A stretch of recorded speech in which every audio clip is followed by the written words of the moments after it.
Hey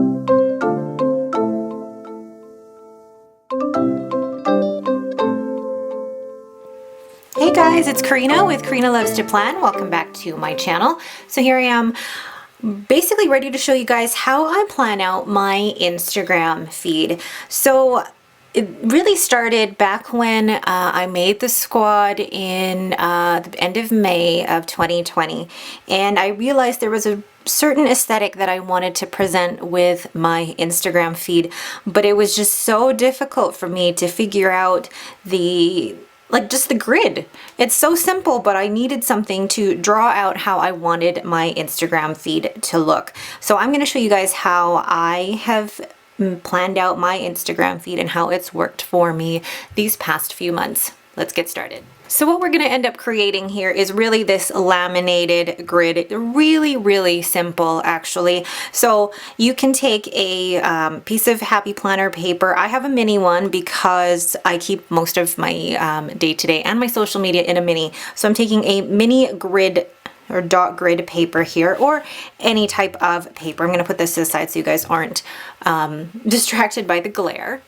And it really is just as simple as drawing a grid. So that has 3 squares across and then as many as will fit down here. So I'm going to go ahead and do that.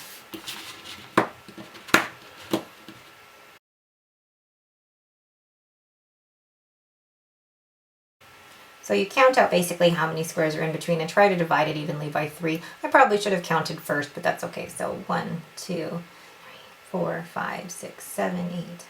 Oh, lost count already. So there are 35 squares going across. That won't evenly fit through with 3, but we can do 12, 12, and 11. So 1, 2, 3, 4.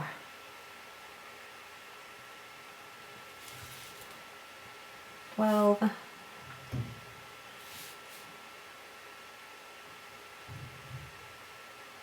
And I'm going to do 11 in the middle and then 12 on the end. Okay. So then just draw that out. This is the great thing about the dot grid, is that you're able to measure it pretty well, actually. And this ruler, every time I put this ruler on camera, it gets a lot of questions. I bought this at Michael's and it's under the Recollections planner section. Unfortunately, I don't have a link to it because I have never been able to find it anywhere else. So now going down, I'm going to count how many squares there are.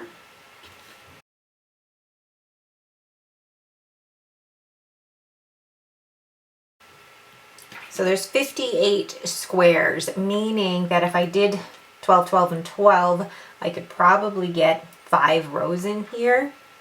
But with 58, if I did 11, I could get 5 rows and a bit. So measure that out.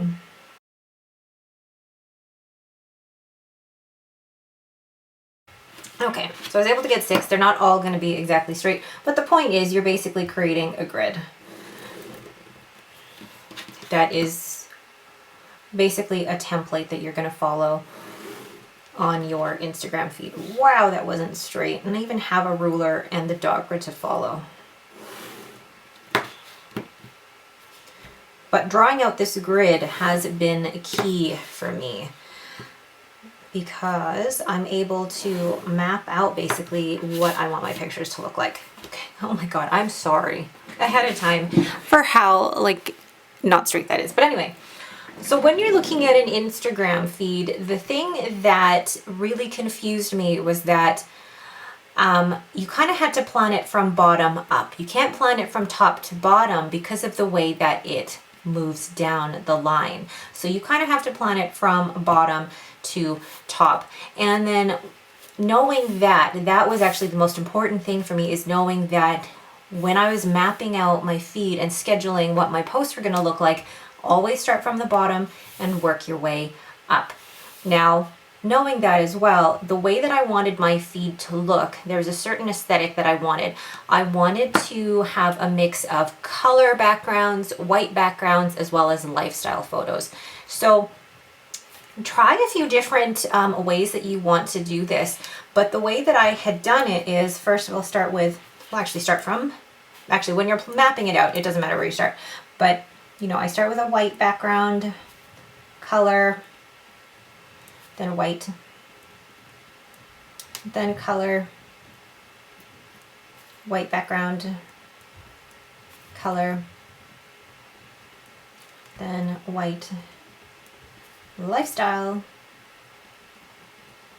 and then white. Then go color again, white background, color,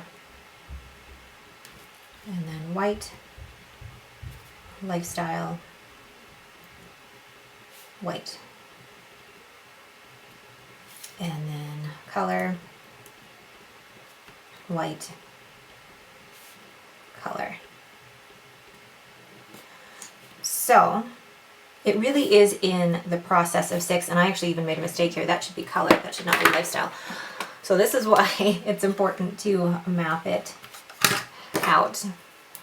So for example, in a grid like this is a grid of 18. When you're seeing just 18, you only have the one lifestyle picture out of the 18, and then you have color for every single one. Or you can make that all those lifestyle pictures.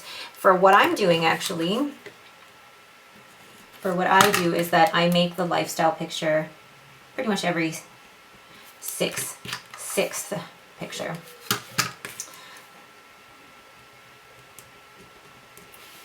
So basically you've got, can you guys see that? The way that I'm doing that, white, lifestyle, white, white, color.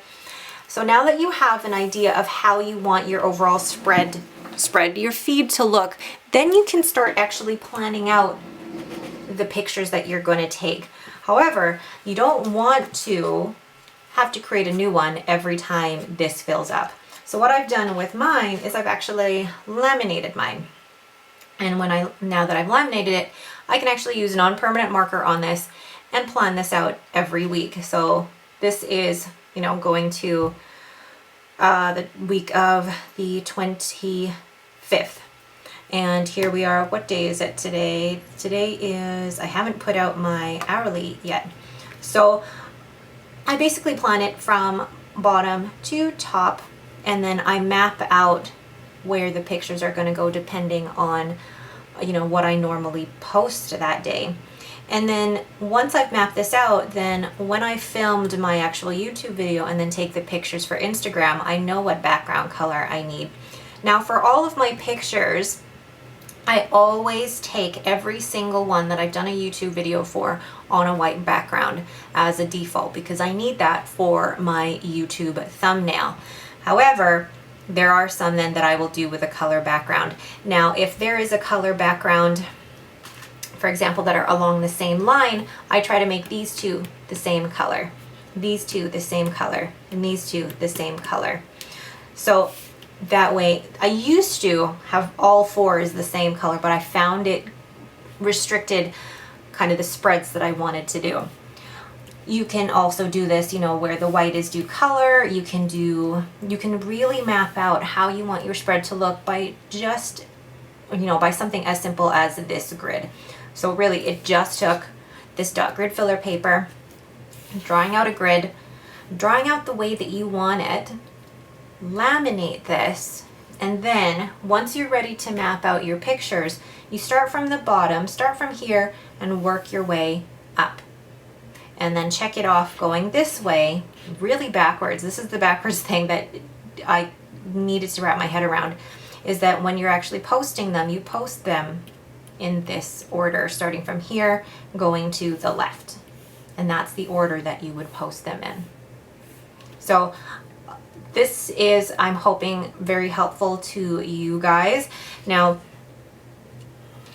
I want to also personally thank Heather of Calvaplan and Amber of Amber Plants Her Day, because they actually helped me come up with, not necessarily come up with my system or how the feed looks, but come up with this grid system, because it really is just as easy as drawing it out and then planning it day by day, spread by spread, post by post.